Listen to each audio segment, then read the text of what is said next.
सर्वांना नमस्कार.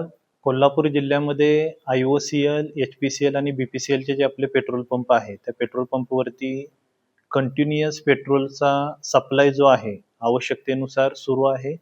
सर्व पेट्रोल पंपवरती जो काही बफर स्टॉक जो लागतो, तो सुद्धा अवेलेबल आहे. फक्त मागच्या 2 दिवसापासून ज्या काही अफवा पसरत होत्या, त्यामुळे पेट्रोल पंपावरती जास्तीत जास्त गाड्या येणं आणि पॅनिक बाईंग हे प्रमाण वाढलेलं कालच्या नंबरमध्ये आपल्याला दिसलेलं आहे. काल साधारणतः 25 ते 30% एक्स्ट्रा बाईंग टोटली सर्व पेट्रोल पंपावरती पेट्रोलचं असेल, डिझेलचं असेल झालेलं दिसून आलेलं आहे. आणि जेवढा आवश्यक सप्लाय आहे तो तिन्ही कंपन्यांनी प्रत्येक पेट्रोल पंपावरती सप्लाय सुद्धा केलेला आहे.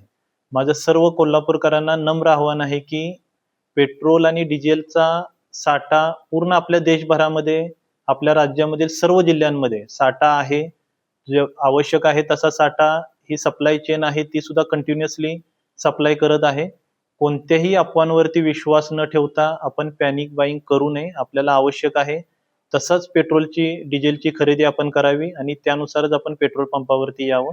विनाकारण आपण अफवांवरती विश्वास ठेवून पेट्रोल पंपावरती गर्दी केल्यामुळे पॅनिक बाईंग वाढते आणि पेट्रोल पंपावरती मॅनेजमेंट करण्यामध्ये पेट्रोल पंप चालकांना सुद्धा अडचणी निर्माण होत आहेत. त्यामुळे परत एकदा सर्वांना नम्र आव्हान आहे, आवश्यकता असेल तरच पेट्रोल भरण्यासाठी पेट्रोल पंपावरती या. एक जबाबदार नागरिक म्हणून जबाबदारीची जाणीव ठेवून आपण प्रशासनाला सहकार्य करा.